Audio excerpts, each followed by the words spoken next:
తిరుపతి జిల్లా సత్యవేడు నియోజకవర్గం వరదయ్యపాలెం మండలంలోని మావిళ్లపాడు గ్రామం చెరువులో జరుగుతున్న మహాత్మా గాంధీ గ్రామీణ జాతీయ ఉపాధి హామీ పథకం పనులను ఆంధ్రప్రదేశ్ వ్యవసాయ కార్మిక సంఘం ఉమ్మడి చిత్తూరు జిల్లా మాజీ అధ్యక్షులు అంబాకం చిన్నిరాజ్ పరిశీలించారు. ఈ సందర్భంగా చిన్నిరాజ్ మాట్లాడుతూ ధరలకు అనుగుణంగా ఉపాధి కూలీలకు కూలీ రేట్లు పెంచాలని, ఉపాధి హామీ పథకం చట్టంలో పొందుపరిచిన విధంగా పనిచేయడానికి పనిముట్లు ఇవ్వాలని డిమాండ్ చేశారు. వ్యవసాయ కార్మిక సంఘంగా ఉన్నాము.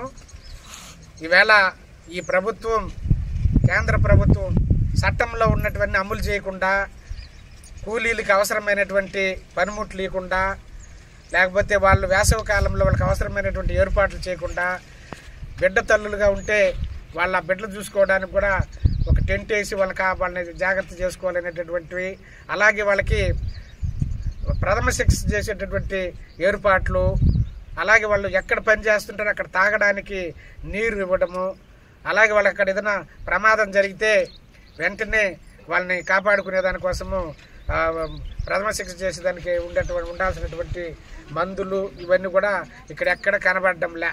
ఇవన్నీ కూడా రద్దు అయిపోయినాయండి అంటున్నారు.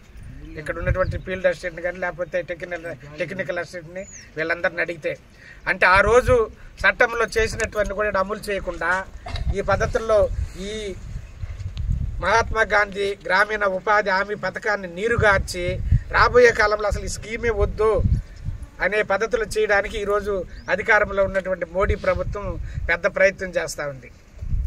అలాగే గతంలో ఒక క్యూబిక్ మీటర్కి 4,400 రూపాయలు ఇస్తూ ఉంటే ఆ రోజు 200 కూలీ అని చెప్పారు.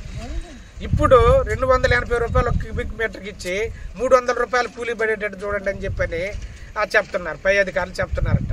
ఇక్కడ ఉన్నటువంటి టెక్నికల్ అసిస్టెంట్ కానీ ఫీల్డ్ అసిస్టెంట్ కానీ ఆ పద్ధతిలో వాళ్ళు పని చేయించడం అనేది చాలా ఇబ్బంది ఉంది. ఈ ఎండాకాలంలో బాగా ఎండిపోతుంది నేల, ఇప్పుడు తవ్వడము కష్టము, ఇవన్నీ ఇలాంటి ఇబ్బందులు చాలా ఉన్నాయి. అందులో ఉన్నదాన్ని కూడా రద్దు చేయడము ఈ పద్ధతుల్లో చేస్తూ ఉన్నారు.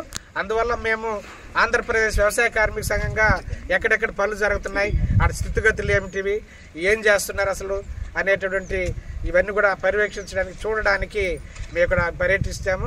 ఆ సందర్భంగా ఇక్కడ వరదయ్యపాలెం మండలంలోని ఈ మావిళ్లంపాడు అనేటటువంటి